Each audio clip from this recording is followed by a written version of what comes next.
Good morning. So it's a Tuesday and I started my morning. I try to start my mornings at a coffee shop because one, coffee wakes me up. Two, Blend-In Coffee Shop here in Sugar Land is a great place to just sit and work. And since I work from home, it's nice to go somewhere else in the morning to start my day. So I just did that. Typically, my coffee order is a triple shot latte, but I'm about to go work out and I want to take a pre-workout. So I got a cappuccino. So it's just one shot because I don't want to overdo my caffeine dosage in the morning because I would like to take my full dose of pre-workout. Which, by the way, pre-workout, an interesting topic. I haven't taken pre-workout consistently since 2020 when I completely cut it off because I pretty much overdid caffeine for a period of time. But I'm back into pre-workout and I like this Transparent Labs lean cutting pre-training formula. So basically it's a pre-workout designed for cuts. It's actually really smart of them. They have a bulking pre-workout and they have a cutting pre-workout.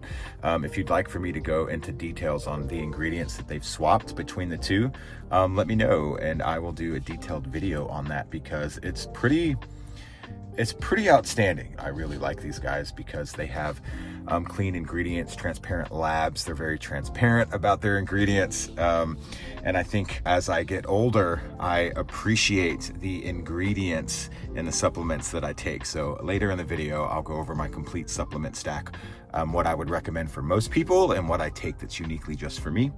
But anyways, my relationship with caffeine over time has changed a lot. I used to drink an energy drink and pre-workout every single day for probably about 3 or 4 years, and it caught up to me. I was very anxious and not feeling good, and I was still just intaking a ton of caffeine every single day and not really connecting the dots that was probably contributing to all of my stress levels. But that was a long time ago.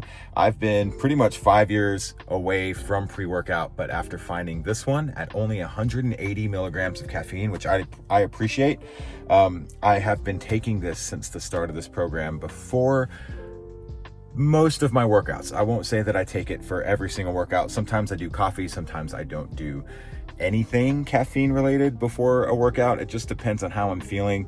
I would recommend not taking pre-workout every single workout because I don't know, one, I don't want to habitualize it like I have to have pre-workout before I lift. But two, you want to get the most out of it. And if you take it every single day, you're going to get used to the dosage, and you're not really going to feel it as much as you would if you just take it sparingly. So today is one of the days that I'm taking pre-workout. So let's do it. So for this program that I'm doing, what is my workout split? My split are 2 upper body days and a leg day followed by an off day. So 3 days on, 1 day off, and then I just repeat that. So every 8 days it repeats itself because the second round I typically do like a slightly different variation of that workout plan. So it would look like chest and back A day, and then I'll do a shoulders and arms A day, and then a legs A day. I'll do off, and then I'll do chest and back B, which is just a slightly different variation of the A day. I'll do shoulder and arms B. I'll do legs B. So basically I can hit all my muscle groups over 8 days.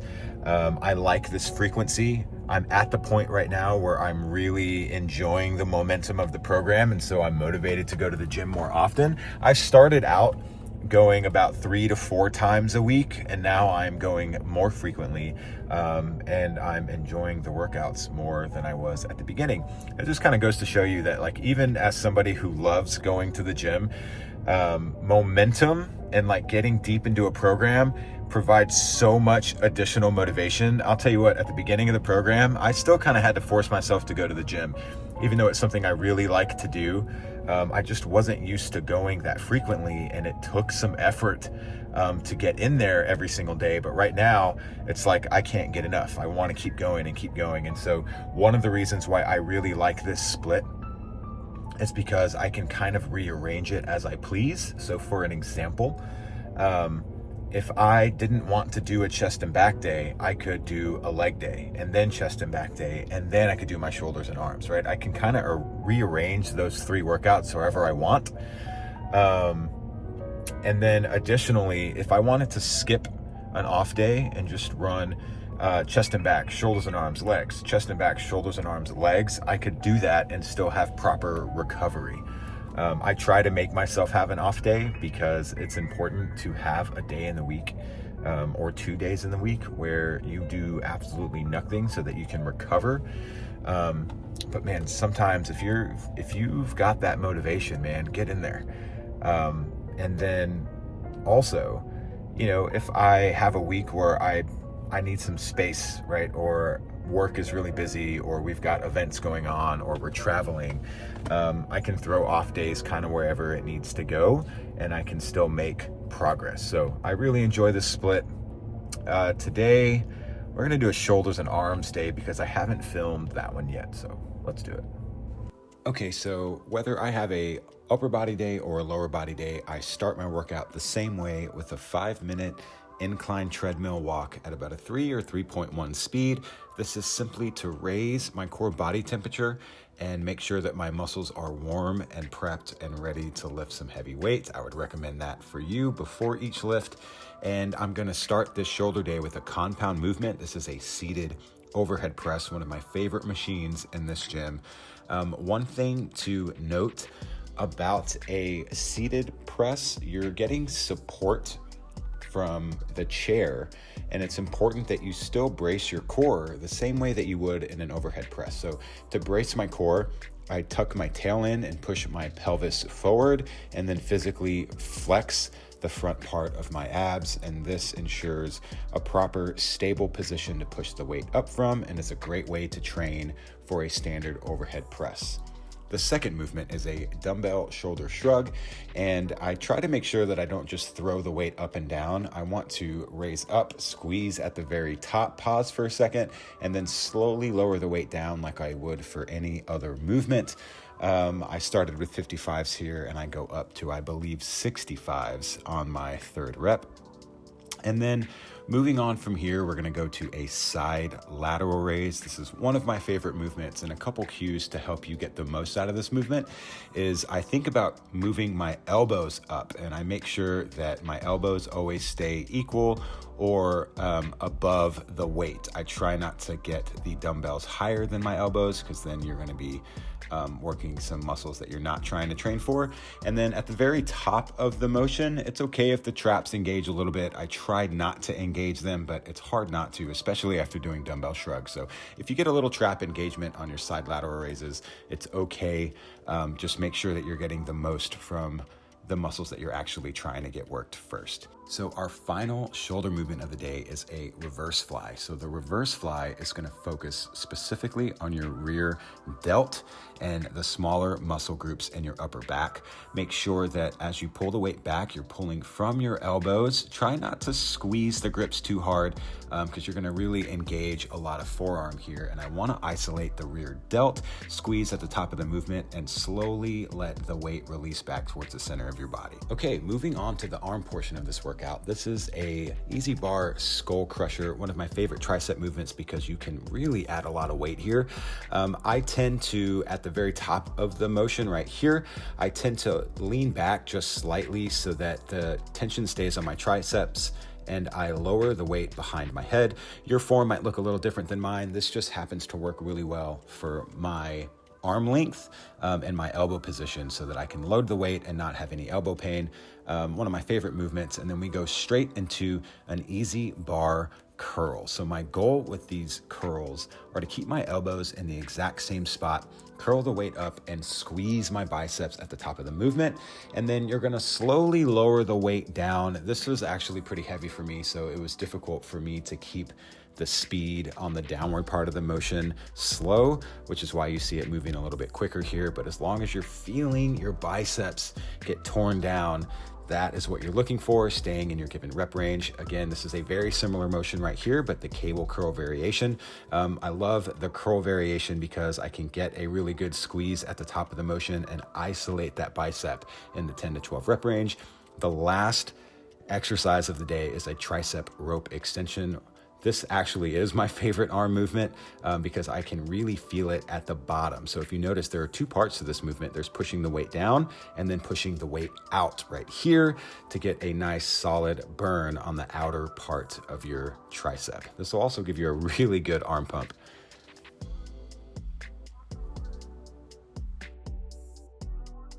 And to finish off this workout, I did a 25-minute incline treadmill walk. I believe that was a 3.3 speed at a 12 incline. So quick workout recap. I think that was 4 shoulder movements and 2 bicep movements and 2 tricep movements. And then I did 25 minutes at a 3.3 speed at a 12 incline, which it goes all the way to 15 on the treadmill. And that was hard. I haven't done that in a long time. My heart was racing. And that's the cardio that I'm gonna add this week multiple times. I haven't decided how much yet. I'll do at least 3 cardio sessions, if not more. And that's paired with my lowered macros. That's gonna initiate some fat loss, so I'm pretty wrecked. So after the gym is typically lunch, but I don't have a lot of food at home, so I'm gonna grab a couple things from Whole Foods and then we'll be at the house. All right, so quick haul is just to get these 2 things of mushrooms, which I will heat up and eat right now with some leftover ground beef I had from yesterday. And then I got a little bit of cilantro lime rice. I'll have half of this with this meal, so that'll be lunch. And then for dessert, Unreal bars. Man, these are amazing. Way better ingredients, and it solves that kind of candy craving that you could have. Really great macros on these as well. If you haven't tried these, they are amazing. Okay, so I know this seems like a lot of mushrooms, but they do shrink a lot, and it's very voluminous, so there's not a lot of calories in here. This is like a total of maybe 16 carbs for all of this, and then I'll put meat in there. So voluminous foods are what you want to go for when you're in a cut. Vegetables are great for this. I season this with salt, some garlic powder, and pepper, and these come out really, really well. So if you think that dieting means you have to eat a bunch of little baby meals all day, not the case. This is a massive bowl of ground beef, mushrooms, and rice. Very voluminous, great macronutrients, high in protein. It's gonna fill you up, and we're gonna enjoy.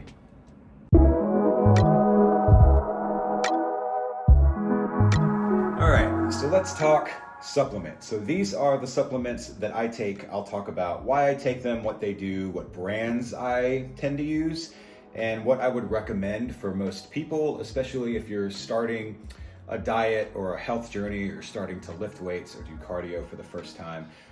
This is what I would recommend. So for me, the first thing here, it's unlabeled because I ripped the label off, but this is just creatine. It's creatine monohydrate.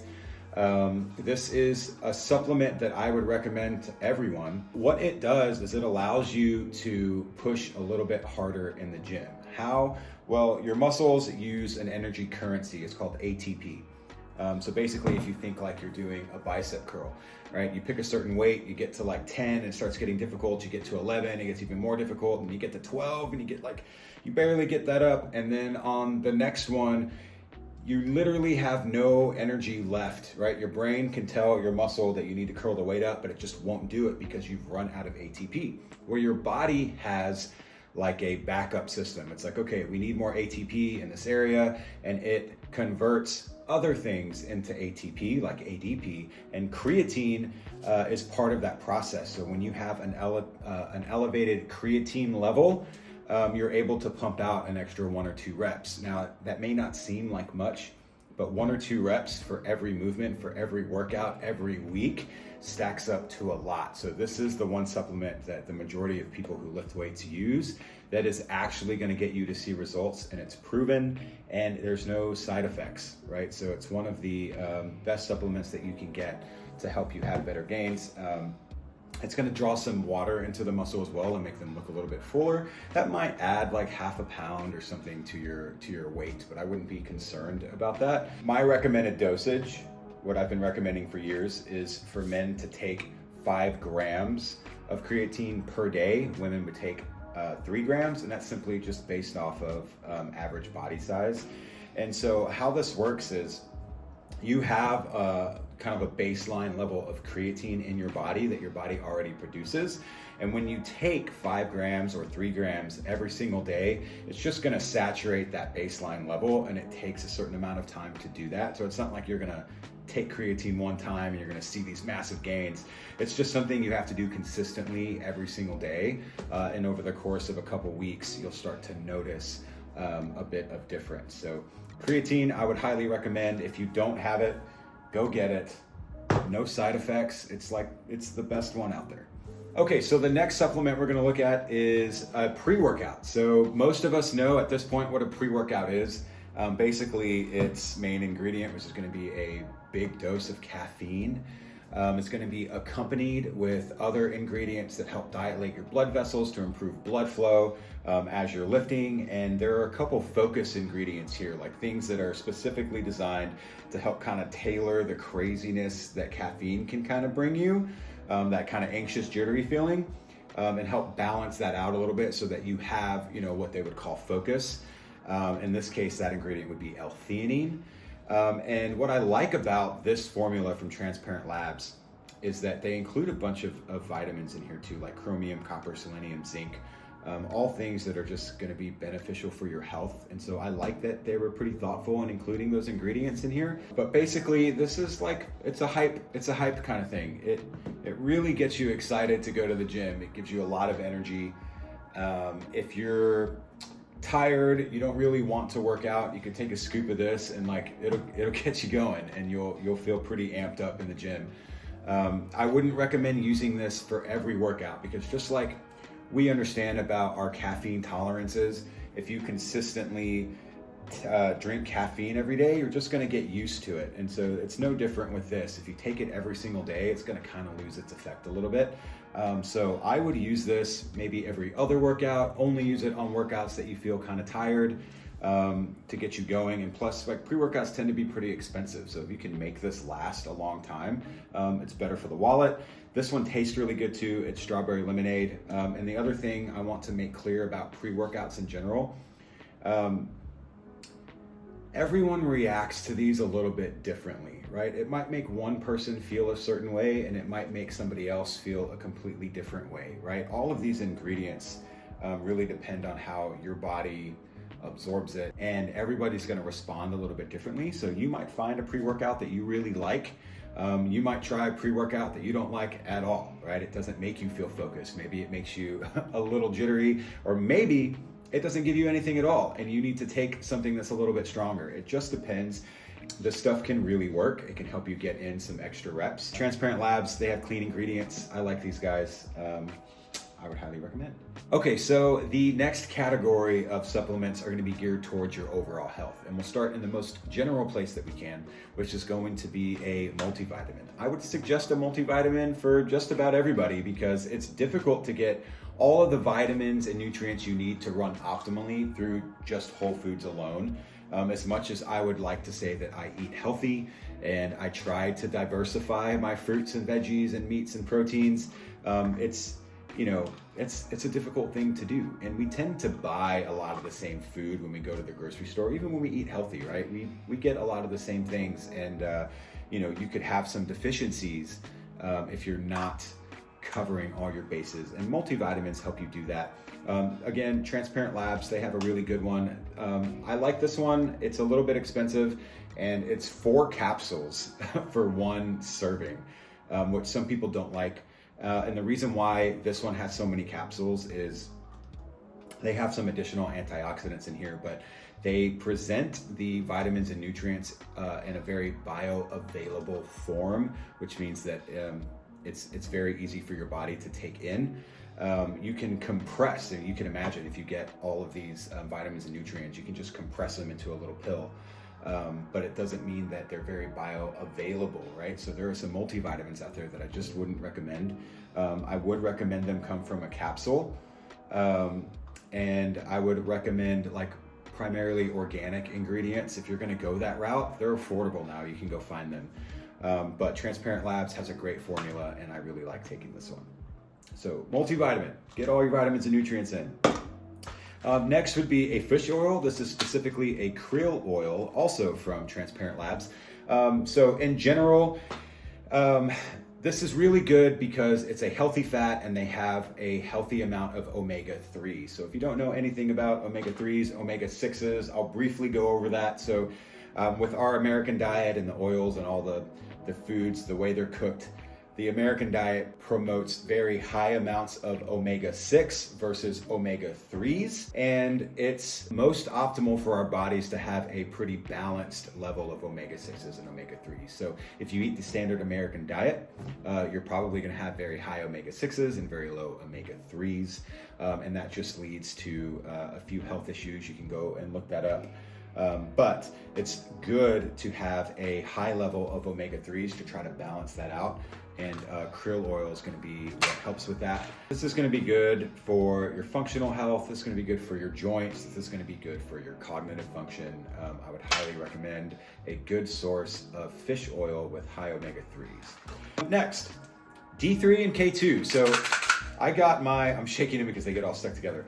I got a blood panel done a couple years ago, and they said that I was very low in vitamin D, and so they recommended that I take a D3 supplement and pair it with a K2 supplement.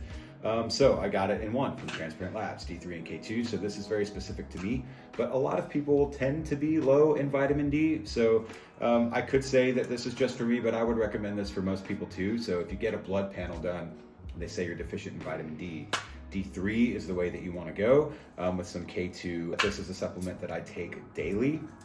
Okay, so next we've got magnesium glycinate. This is actually magnesium biglycinate. This is from Thorne. Magnesium is going to be great for your muscles to help them relax. It's going to be good for sleep.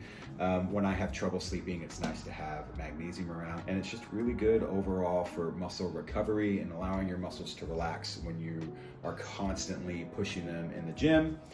So I would highly recommend a magnesium supplement. And then last but not least, whey protein. So we buy this giant bag of whey protein from Raw. This is, I think, directly from Amazon. The only ingredient in here is raw organic whey. There are no flavorings, there are no fillers, nothing added to this other than the whey protein itself.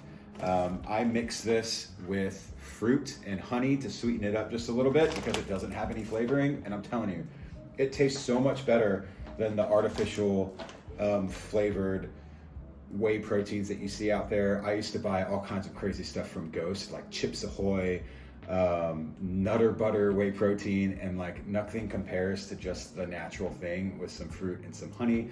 So if you're gonna take a whey protein supplement, I would highly suggest this one.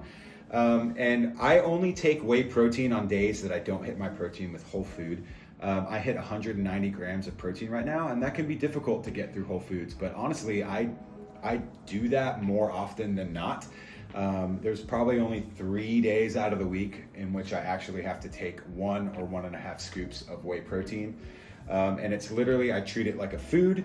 It's just there to help me hit my protein goal. If you are struggling to hit a protein goal, it's an easy way to do it. Some fruit, a little bit of honey, right? Or whatever sweetener that you like, and some whey protein. And that's about it. That's the only supplements that I get. Okay, so last thing I'll say is that everybody's supplement stack is probably going to look a little bit different. And so what I would suggest beyond these is go to your doctor and get a full blood panel. And when you get that back, they're going to tell you what nutrients and what vitamins you're deficient in, and they'll suggest to supplement for those deficiencies. And so my supplement stack might look a little bit different than yours, and that's the way that it should be. You shouldn't directly copy anybody because your body is unique. You have your unique strengths and your unique deficiencies. And so I would highly recommend to go get a full blood panel to see where you're deficient so that you can adjust those deficiencies and bring your health up to an optimal level. Supplements. Okay, so let's talk about what it feels like to be in a deficit. Sometimes it's great because you feel lean, right? Your stomach's not poking out of your shirt as much. You wake up and you feel lean. It feels nice. Here's the part that sucks. Sometimes you're hungry, especially at the end of the day. And that's just part of it, right? Part of trying to lose weight is feeling hunger, right? There are so many times I've been around people that are dieting and I hear things like, yeah, but I'm hungry. And it's like, exactly. The practicing not eating when you're hungry is the discipline. Like, that's the hard part. That's the part that people have trouble with and why they don't succeed in any sort of health journey, is because they feel hungry and then they eat and then they don't reach their goals. Sometimes it sucks, right? Because you're hungry, and that's okay. It's supposed to feel that way. I would when you have those moments when you're feeling hungry and you know that you can't eat something that you want to eat, like, have some pride about that, right? Like, oh man, I am not giving in to this hunger feeling. I have power over myself, and that should feel really freaking good, because it does. And I promise you, when you wake up in the morning, you're gonna regret if the previous night you gave in and ate that food. But if you didn't give in and you hit your goals and you hit your calorie mark or your macros or whatever it is that you're doing in the morning, you're gonna feel so freaking happy and proud of yourself. And that's gonna give you momentum to hit your macros that day. So it's okay to feel hungry sometimes. It's just part of it. Sometimes it sucks, but overall, dude, it's way better than overeating and not hitting your goals. So